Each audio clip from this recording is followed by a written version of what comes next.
Ladies and gentlemen, it is your lifestyle specialist, Kenny Burns, and welcome to episode 5 of the TKBS Nation Conversations. And ladies and gentlemen, these conversations have been life-saving, to say the least, also entertaining. The dream is real. And I want to set this topic off by saying my good friend who's joining us today, Nate Dog Monashevich, inspired it. It's called Me versus We.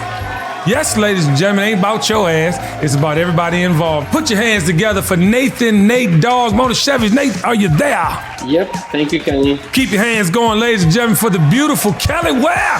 Kelly, are you there? Hey, hey, hey. Ladies and gentlemen, keep your hands going for the beautiful Ebony, the Great Burns, a.k.a. EB. EB, what's happening? What it do? I am very excited about this conversation.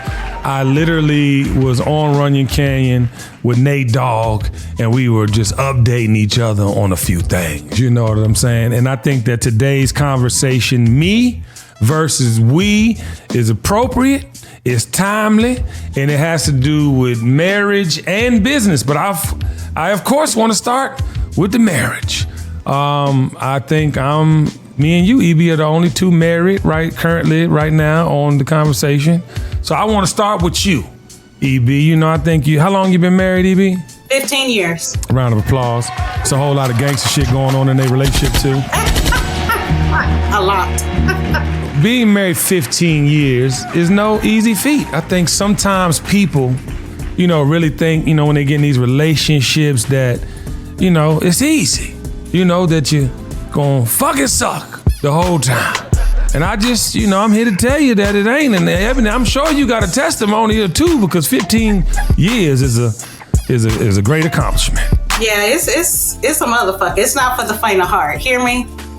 And so going to your topic, me versus we, I think it's a balance. So see, a lot of couples, or some couples who you can tell that are operating in the me, and they're not considering their partners.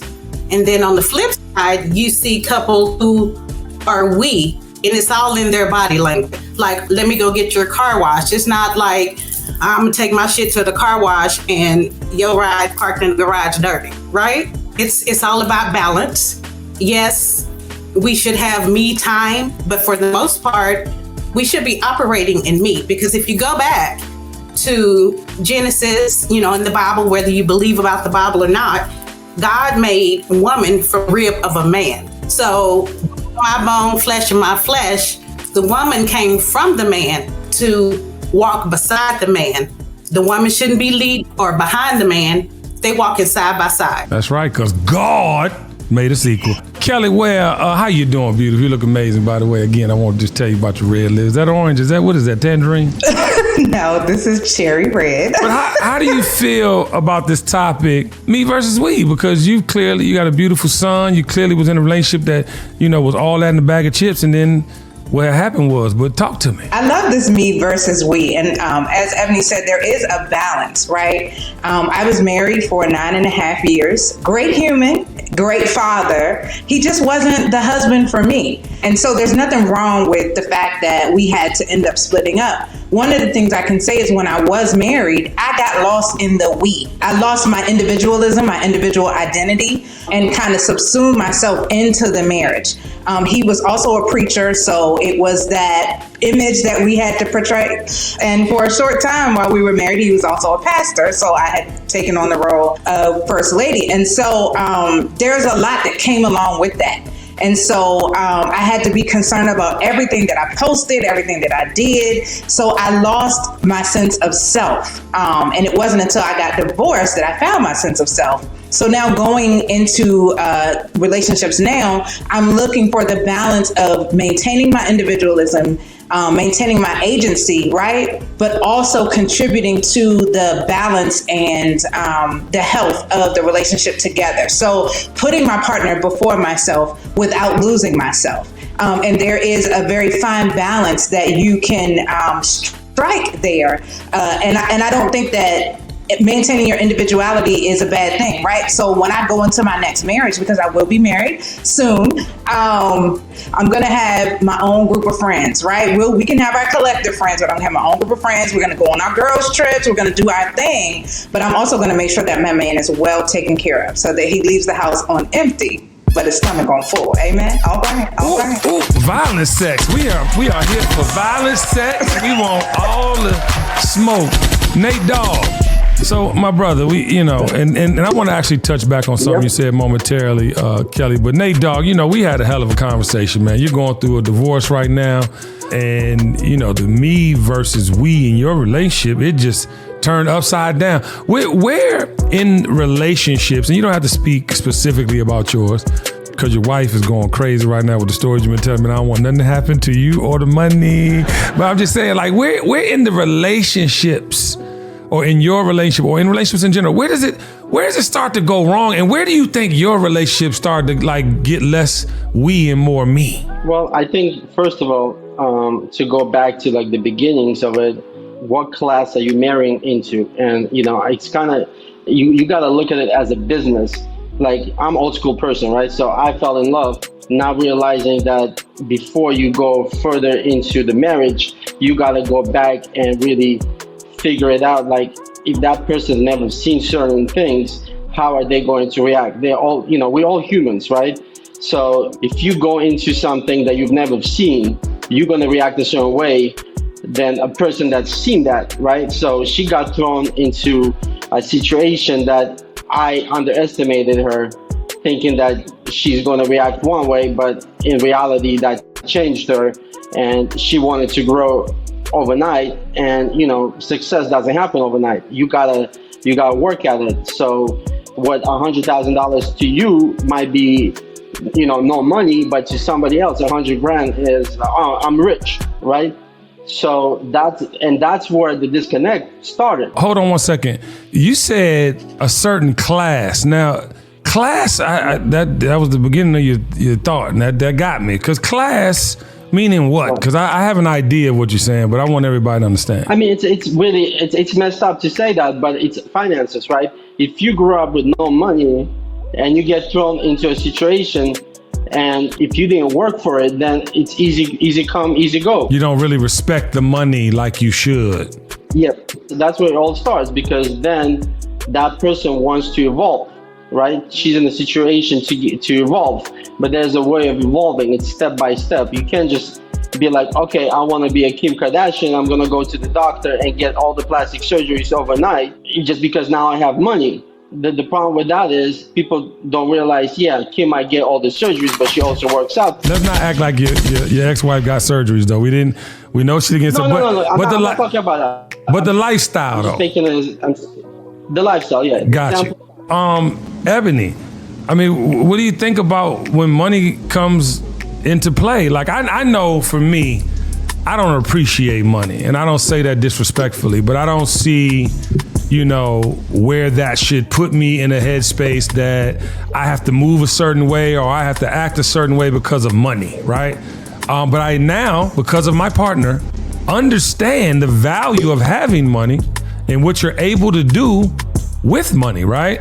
So, Ebony, how important is that in the me versus we conversation? Because on the we side, we have to be thoughtful of our significant other as we move. We can't just go spend, like Nate said, $100,000 or think that $100,000 could just go bye-bye and we building towards something. And then with the me side, there is some time where Kenny Burns got to buy that watch. He just got to buy that watch. It's something that he needs to have, that he has to have. EB, what you think? And then Kelly, I want you to come behind EB. To go to that point, I believe, and this is just how we operate, definitely finances are a big issue in a lot of relationships, right? So before I met my husband, I was, smashing this dude. I mean, wealthy. There was nothing I wanted for, but I wasn't happy, right? So fast forward, I met my husband. He's very compulsive. He'll go to buy and come home and be like, I had to have this 84-inch TV. And I'm in my mind like, have you lost your damn mind? And so I'm like, okay, this is not going to happen. So we have one bank account for house, right? So mortgage, car repairs, everything. We both have our fuck off money. So if you spend your fuck off money, you're not gonna dip in the house budget, right? And that's work for us because, you know, I'm not gonna sit up here and eat ramen noodles because you fucking and tricking off the house money. So there had to be a distinct balance there for me. Kelly, I mean, you know, we've heard the horror stories. I mean, my brother Nate Dogg going through it right now, and I'm gonna let him comment after this, but money comes into play and it messes up everything sometimes. Why do we let that happen? Well, KB, I think it's really about mindset, right? And so for me, in the vetting stage of dating, I ask questions about money mindset. How do you see money? What is your relationship with money? Because that is what I'm going to be marrying. And so I need to make sure that we are in alignment with how we view money and how we think money should be used, right? So I view money as a resource. It's a tool. It absolutely is a necessity for living. You need money, but money is not everything to me, right? So I want to make sure that my partner has that same mindset, but I also do not have a poverty mindset. So I don't grasp onto money and hold on to it as if no more money is going to come in, because I think money is like water. It ebbs and flows. It comes in and it goes out, right? You just want to make sure you have more coming in that's going out, and that's how you stay above water. So you have to look at the mindset that they have about money, and then also the mindset they have just about availability. So I go into everything with an abundance mindset, right? That there is always more than enough for me. But if I have a partner that is always spending and never investing or doing something to help the money make more money, then that's where the issues arise. I don't think that money per se is the issue. I think it's more so the mindset that they have around money and then how they utilize money. And so that needs to be ironed out before we get married, so that I know exactly what I'm getting into before we lock this thing down. One time for the abundance mindset. Get Absolutely. to the money, honey. But Nate, I feel like, you know, hearing these stories, you know, I went to your wedding. You know, I've been a part of your life for a long time, and just kind of, do you think it was about money? And do you think that, like, ultimately these are the issues? Money was probably 90% of the issue. One of the things is that, you know, she always wanted a joint account, right? And it's not like I had an issue with doing a joint account with her, right? Yeah, it's not a joint account if the joints aren't right. adding equal dollars. It's not equal, yeah. But with that said, she had access to whatever she needed. It's not like I've only started saying no towards the end, and that's when she made a decision to go see a lawyer, and that's, you know, that particular situation takes on a life on its own once they go see the lawyer, because the lawyer sells them this drink, right? I cleared her debt when we started dating seriously, right? Mm-hmm. I bought her a car, I took care of her finances, and then when we got married, about 6 months into it, I was like, hey, I want to keep building your credit just in case anything goes down. You have credit too, right? Right. And I started looking into her credit cards, and I'm like, even though she had access to a lot of my money, I was like, oh, you ranked up another 40,000 like in 6 months. Like, wow. This is crazy. Mm-hmm. So I was like, look, I'm gonna take care of that one more time. But please, if you need something and you feel like you can't afford it, let me know so we can have that conversation instead. But she always felt like, well, you know, I'm married to you, so if you go buy something, I should buy something, right? When I move, you move. Just like that. So it was always a competition, but the competition was with my money. She wasn't bringing any money in, right? So let's say I feel good, I did something good to myself, I made some money, and I'm out with you and you buying something. I'm like, oh, this is cool. I buy a pair of jeans, hypothetically speaking, let's say they're $600. I come home, she's like, what did you buy? I bought a pair of jeans. All right, cool. Next day, she feels obligated to go buy herself something, right? Without letting me know. Eventually, I'm going to have to pay. So if I know that I'm buying a pair of jeans that's $600, then I'm going to have to pay for another pair of jeans that's $600. I'll think twice before doing that. Right. So there's that misunderstanding, and part of it maybe it was my fault. I'm not you know, putting all the fault at her, but you know, in my mind, it's like You have a brand new car, you have a nice brand new house, you have a brand new car.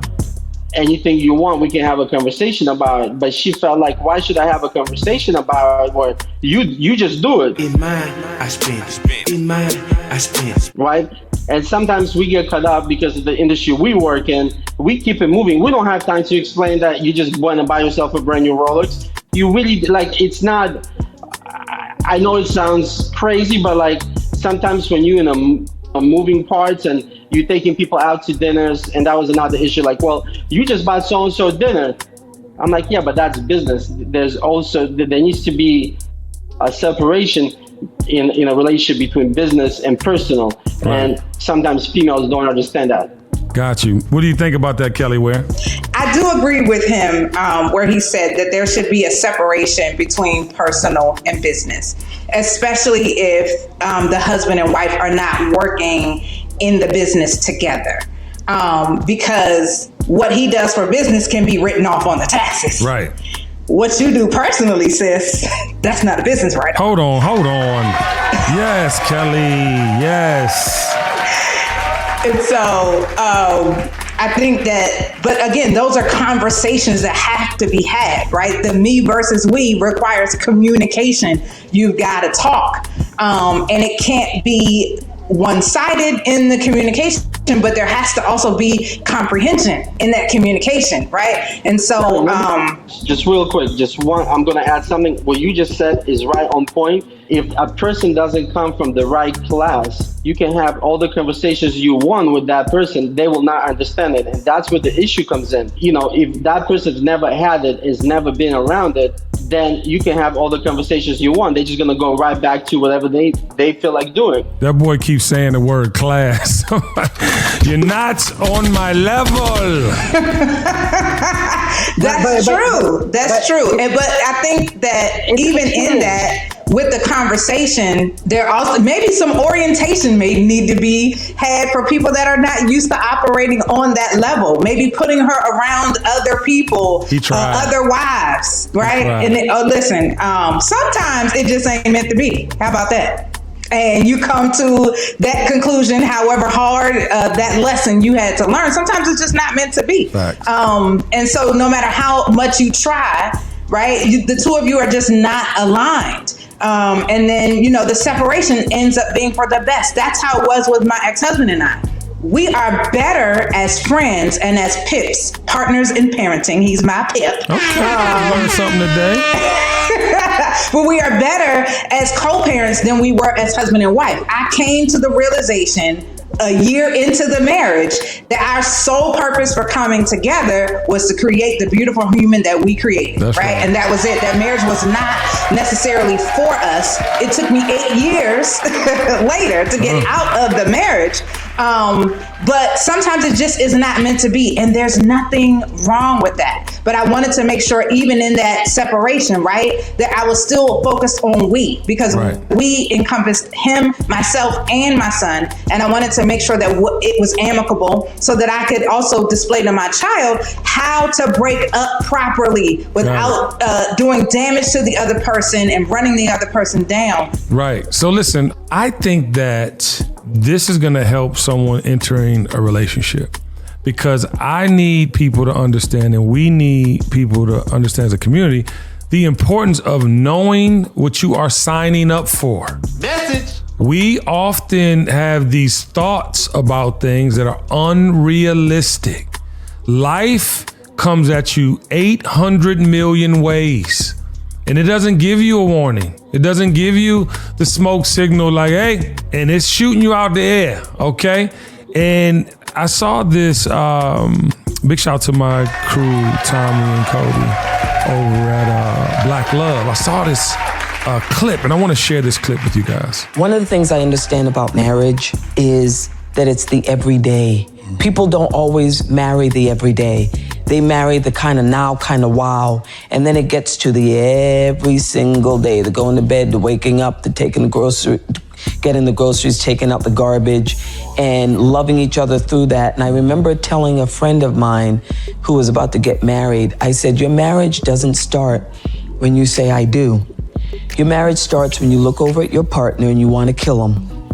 You looking at them going for seconds or sometimes minutes or longer. You're thinking, I cannot believe I married this human being. They are driving me crazy. And then the next minute you say, I love them more than anything and I'm sticking with it. Yeah, I first of all, one time for Viola Davis, Woman King in theaters now. But she said kinda now, kinda wow. That's that early on, ooh wee. You know what I'm talking about? Like you getting head on the way home from the airport. Ooh, you're doing the backflips and your scissor strength, vicious grip, neck hold with the pile driver. You doing all that. And then you really not marrying every day. You get so caught up in the kinda now, kinda wow that you're not in the everyday mode. And Ebony, I want you to get your pen, but you're not in the everyday mode of really what has to happen. And me personally, I feel like you gotta like the person. Love is a commitment. Love is something that grows. Love is something that develops. You got to like the person. You know what I mean? And you know, Ebony, I know you were sworn in gang style with your husband because y'all gangsters over there. But I really, I believe that. Like, and you can attest. I mean, you married. How do you feel about that? Absolutely true. So, when you're first married, you're screwing, smashing, 6-7 times, on the weekend, 7 times, but after a while, life happens, right? Wait, hold on. I'm sorry. Wait, Debbie, you said 6-7 times on the weekend. That's you count Thursday into the weekend, or you just Friday and Saturday? Friday and Saturday. Hey, I had to get it in. But to fast forward to that, life happens. And so I'll use myself as an example. When I was diagnosed with cancer and started going through chemo, that was one of the ugliest times in my life. I was throwing up. I lost my hair. I was bald-headed. And my partner was my caretaker. And so had it been just for, I married him, because he swing from the ceilings and bend me over, through that time, that would have been gone, right? Right. That part made me realize, okay, we're in it for the long haul because life has happened. Some shit has jumped off. Do I wake up some mornings now and like, why are you still breathing? Because I'm pissed? Not why are you still breathing. This is on tape and will be regurgitated. But I'm just being real. I took something from what you and Jess said, I believe is on Black Love. Now I use the petty zone. So the petty zone is a real place, ladies and gentlemen. And it's okay to venture in there sometime to get it out, get it off your chest. Right. And that has helped me tremendously. Like, okay, dude, we getting ready to enter the petty zone. So what's said in the petty zone stays in the petty zone. Leave that shit in the petty zone. Don't bring it out the petty zone into your bed, into the kitchen while she frying them potatoes. Don't do that. Absolutely. So I agree with the clip wholeheartedly. I agree with you wholeheartedly. And actually, Nate Dogg and I were with another friend smoking some Cubans the other night who's also going through a separation. And Nate had posed the question. I'm up there like, ask her this one question, because if you ask her that question, it's going to answer it all. And they said, nah, ask her if she'll wipe your ass if you needed to be taken care of. I was like, whoa. Message. And Nate, like, you hit it over the head. I mean, you gave a lot more great advice, not so vulgar, but that was very poignant though, because that is a real statement. Like when you're married to somebody, you have a significant other and you worried about all the frivolous things and you're not worried about whether she'll wipe your ass or he'll wipe your ass. That's what to EB's credit and point, and to her husband's credit. I mean, she went through cancer. You don't know if you're coming back from that. Like, that's why Layla James, I hope my son marries her. This man got crack in his head the size of Gibraltar. He ain't playing basketball this year. She don't know what's gonna happen in the future. She in the bed with him, at the hospital, at the house. She coming over, taking Uber, however she can get to this man. But I'm sorry, I just got a little good news today about Kyle too. But anyway, so Nate, talk about that, because we had a really good discussion, about our friend's situation. But partnership is bigger than the things. Look, everything could be forgiven. Like when you're in a marriage, it's You're gonna mess up, she's gonna mess up, all that's gonna come and go. You guys gonna argue, you're gonna have heated arguments, all that. But at the end of the day, do you really feel like that person is going to be there when you are sick and you can't provide and you can't do certain things that you were able to do, right? So that's the most important thing. Like, people are gonna pass on, you know, you're gonna have to deal with emotions, you're gonna have to deal with things. You have kids, you know, kids are gonna get into trouble, you know, things, it's life, right? I've been rich, I've been poor, you know the story, you know, same with everybody, right? There's ups and downs. It's easy to be with a person when it's ups. Now, when it's down, that's when you test the waters. You know, COVID, I think, definitely brought up a lot of downs, right, in people. Maybe not even financially, but maybe emotionally. People weren't able to get out of their house. People weren't able to do their usual routines, right? So, you know, so people weren't themselves. People stopped taking showers. People stopped dressing up. People stopped shaving. Like, there was all kinds of things. So you start looking at your significant other like, God damn, you know, like, why they marry that? Look at that. You know, it's a mess. And, you know, and I'm not just talking about females. I'm talking about male too. Like people wearing sweats, you know, that were wearing, you know, suits, you know, every single day. You know, people start gaining weight. You know, people, you know, there was all kinds of things, right?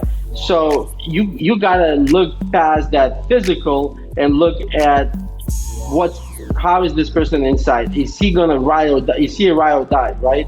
If you know, God forbid, you know, you make a mistake in life and you don't pay your taxes and the feds come get you, is she gonna be the one coming to visit? Well, hold on, Nate. That's a hell of a scenario right there. Is everything all right? No. I'm just using it as an example. I know people that are honest, good working people that made mistakes, right? And, you know, had situations, and their, you know, wives was like, I can deal with that. I'm too good for that. I can go see him in jail, like, you know. For sure, and I think a lot of them on that PPP scam. But I want to say this, and to Nate's credit, to your credit, Kelly, for trying a partnership, knowing you want a partnership. The ones who are scared to jump will be lonely at the end of the day. And the ones who keep perpetuating that, you know, it's not going to be right for me. You know, no one's coming to save me. I can't. That's the defeatist attitude, and why people don't find love or find true happiness, which we all know starts with ourselves. That's number one. But then the partnership aspect, and I just kind of want to run this down, and I want to jump into the business side of me versus we. But, you know, I want to say to my people that no one owes you anything in a relationship but respect and companionship at the end of the day. Everything else you're going to figure out together. Everything. There's no blueprint on what's supposed to be a relationship or how, the good years are gonna, hopefully overshine the bad. It's a constant journey in the right direction, and that's forward. When you steadily going back to the past, when you steadily reminding people, like, EB said about the petty zone. When you go into the petty zone so you can get it all out, you got to know how somebody feeling, because guess what? If you do not know how they feeling, it's gonna come out in ways that's gonna destruct and destroy your relationship. So you have to get there and get the stuff out. But keep in mind, the petty zone is only used if a small fraction of the time. You can't live in the petty zone and expect to have a functioning relationship. Now, let me define petty. Petty is constant jokes when shit ain't funny. Amen. Petty is, I feel a certain way about something, but yet you gonna keep reminding me of the same thing? Amen. Petty is, I've told you several times on how I want to be treated, but yet you still do what you want to do. These are things you might not be able to come back from. Message. And I'm sure there's another list that you could add to. Please do in the comments. But ladies and gentlemen, I want to shift this a little bit into the me versus we business side of things. We're all entrepreneurs on this call. We're all thought leaders and trying to add extensions to our income. And one of the things I've learned most about, my business acumen was through this pandemic. My superpower had always been the ability to deal with people. My purpose actually is people, pouring into them, teaching them what I know, showing them ways that they can't see for themselves. That, outside all the pictures and all the glossy, amazing outfits and all the things that I wow you with, that's not my real superpower. My real superpower is this: having conversations that mean something to somebody, putting things in perspective. And I want my friends, people that look up to me and follow me, to add that to their me versus we. Because you can't have a business, ladies and gentlemen, let alone a relationship, we just talked about that. But you can't have a business, a flourishing business, a purpose-driven business, if you're not including your employees, or if you're not honoring the people you work with, if you're not pouring into the people you work with. One of the things that I have taken into entrepreneurship, I'm expanding my team as we speak, because I'm moving into a different area within my industry, is as the leader of the organization, I'm the biggest servant in the organization.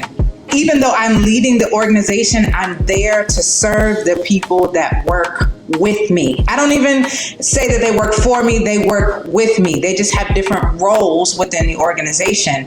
And so if you have that me only mentality in business, you're gonna find yourself very soon and shortly by yourself. Just like people don't owe you anything in a relationship, your employees don't owe you anything in business.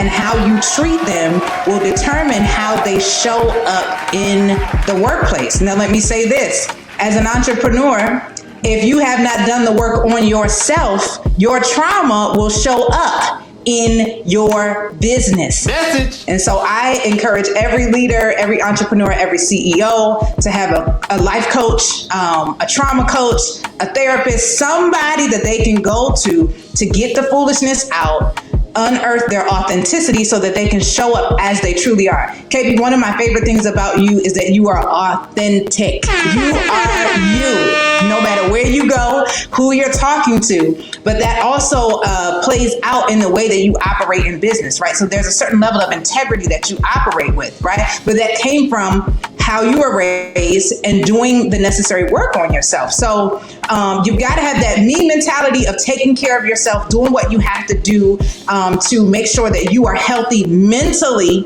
and physically when you show up in business, because what's in you mentally and physically will always come out of you. But then the we is being a servant of those who work with you, right? Understanding that the janitor in the building is just as important as the VP in the building, because you can VP all day long, you can CEO all day long, but if that building is toe up, if it's dirty, if it's not disinfected, everybody goes home sick. So even though we don't all have the same role, every role is equitably important. Not equally important, but equitably important. So, child, that had me to do it. I busted a move.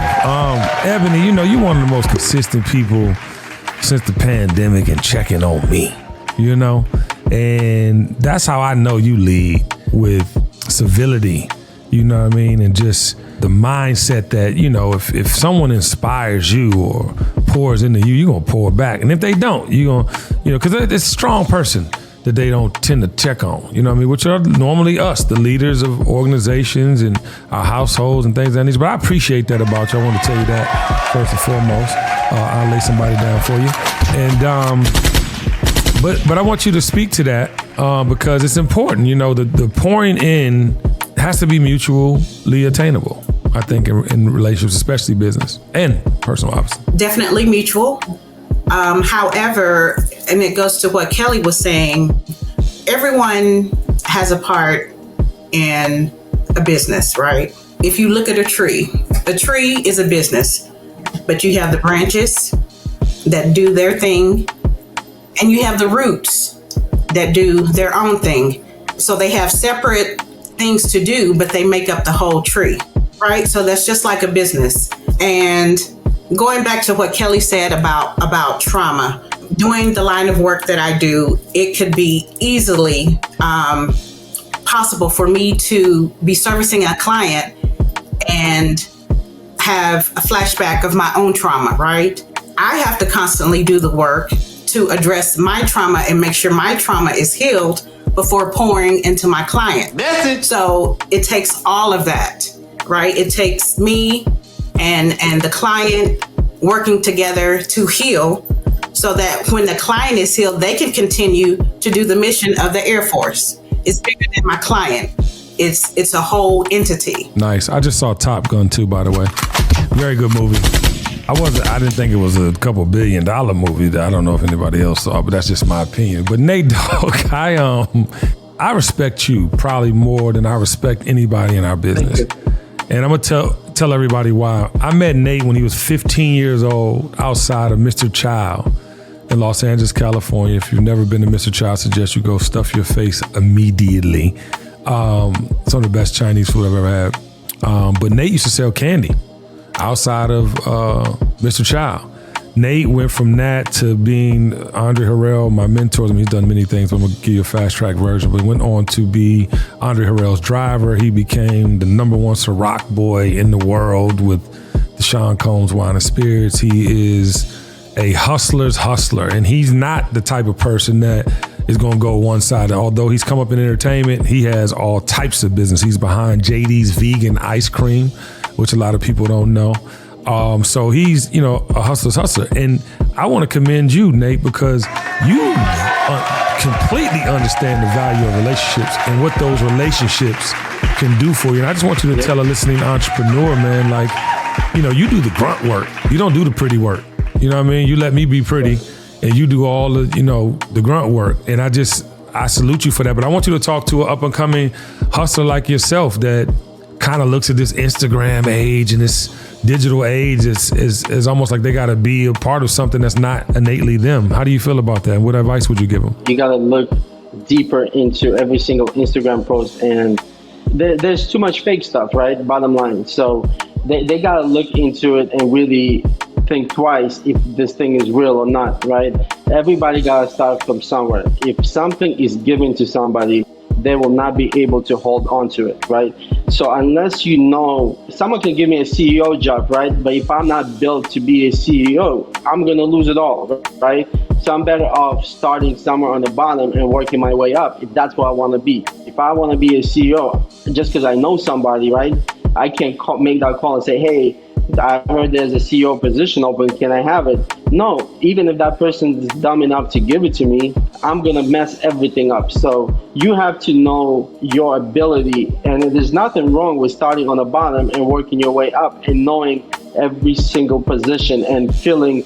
So when you do become a CEO, you have some sort of emotional attachment to every single one of your employees, because you know what they take to do that job because you've been there. Know what they bring to the table. People used to always like, why are you showing so much favoritism to Nate?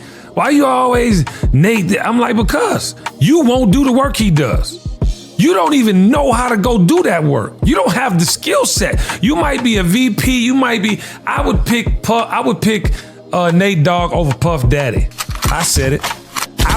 Because he is going to go through whatever it takes to get it done. So big shout out to you. But I want to begin to wrap this up because I think we've reached some pivotal moments in this conversation. One was kind of now, kind of wow. If you want to be out here and you for the now and the wow, like the legend Viola Davis said in that clip I played for y'all today, you're not going to get what you came for. 2, Kelly, where you said it, bringing trauma into your business is self-destruction waiting to happen. Amen. You have to figure out how to alleviate the bullshit before you come in the door. Ladies and gentlemen, do not bring your problems to your place of business. It's just not conducive for success. Like Ebony was saying about her job and the analogy about the tree with the Air Force. I mean, everybody has their part. There are different branches on a tree, but the nucleus is the roots in that base that's gonna hold, the tree down. Is gonna have you still and cemented in what you are there to do. Don't get caught up definitely get caught up with what the branches are doing, but at the same time, don't get caught up in losing that you are the base of your organization. I think that's what you were trying to say, right? EB, like if you're the base of your organization, you got to stand firm. What else did you guys learn? I'll go to each one of you, and if you got something out of today's conversation that you want to share really quickly, I'll start with you, EB. First, Nate, good luck on your journey. Kelly, good luck with your next journey too. Hint, hint. And KB and Tiff, thank you so much for this opportunity. And it's just something you have to regurgitate and process. You know, I'm a processor, so, but everyone had awesome points, and it was just a good conversation, and I enjoyed it. So thank you. Our pleasure. Nate Dogg. I'm just going to add a quick thing. You just brought up, and I think Kelly also brought it up, that no one owes you anything in a relationship, business or personal, right? Unfortunately, in today's world, you have lawyers. So if you have a dysfunctional employee and you end up firing them, they go to the lawyers and destroy the business, and vice versa. You have a bad marriage, the woman goes to the lawyer sells her the dream, and now your whole business and your whole finances are messed up. And that's just unfortunate, world we live in. That's, I just wanted to add that. Yes, logically speaking, no one owes you anything, but the lawyers will think otherwise, and the system is. Nate, we're wishing you well, brother. We hope that this doesn't come to be. I have to do this. We love you. We love you. I love you too. Kelly, where? KB, this has been amazing. Thank you for having me. One of the things that I took away from today's episode is class. And a lot of times people don't think about that, right? Yes, Nate. The class. And I wanted him to explain it because I knew he didn't mean, but some people, what do you mean class? I don't know what you're talking about. I don't know what you're talking about. But you're right.